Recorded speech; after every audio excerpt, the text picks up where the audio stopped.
मैं सच में आज अपने आप को धन्य महसूस करता हूँ कि गोपालगंज में आके मुझे आप जैसे लोगों से बातचीत करने का मौका मिला। मैं जनसुराज से जुड़ा उस हालत में जब मुझे राजनीति से कोई मतलब नहीं था। आप जैसा जानते हैं, मैं नेतरहाट में पढ़ा, IIT कानपुर जाकर बीटेक किया, इलेक्ट्रिकल इंजीनियर बना। IIT दिल्ली में था जब मैं मास्टर्स कर रहा था, तब मैंने PhD दिया, फॉरेन सर्विस में आया और उसके बाद लगभग 34.5 साल की मैंने सरकारी सेवा की। इस पूरे दौरान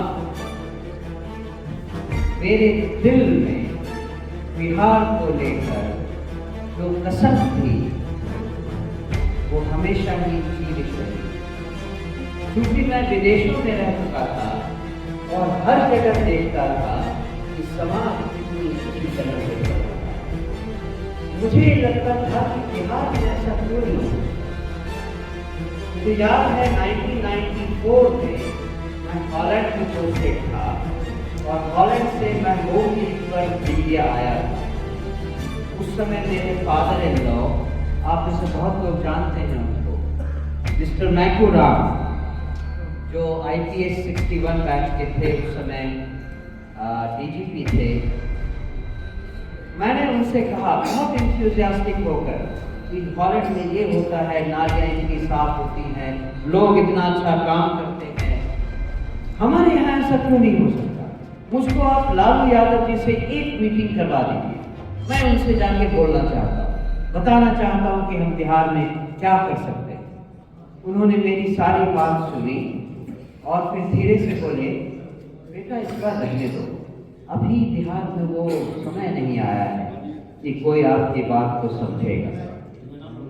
मैं ये कहना चाहता हूँ कि बिहार में जो हो रहा था उसकी जानकारी मुझे हमेशा रही और उसको कैसे बदला जाए इसकी कसक भी हमेशा रही।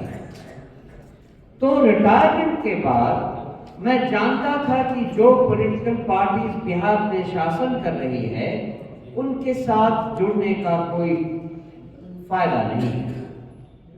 राजनीति से वैसे भी मुझे नाराजगी थी और अगर बिहार को बदलने का मन हो तो ये पार्टियां उसके लायक नहीं थी। मुझे लगभग 7 महीने से अलग अलग जगहों से बताया गया कि एक बार आप प्रशांत किशोर जी से मिल लो। मैंने हमेशा से ही कहा मुझे राजनीति नहीं करनी, मुझे नहीं जानना। फाइनली मेरी पत्नी ने मुझे एक बार इंसिस्ट किया कि प्रशांत किशोर जी की एक प्रोग्राम है आपकी अदालत, उसको आप देख लो। मैंने केवल वो आपकी अदालत को देखा और उसके बाद से मेरा विचार बदलने लगा। फॉर्चुनेटली प्रशांत किशोर जी से मुलाकात हुई और मैंने इस पार्टी को ज्वाइन किया।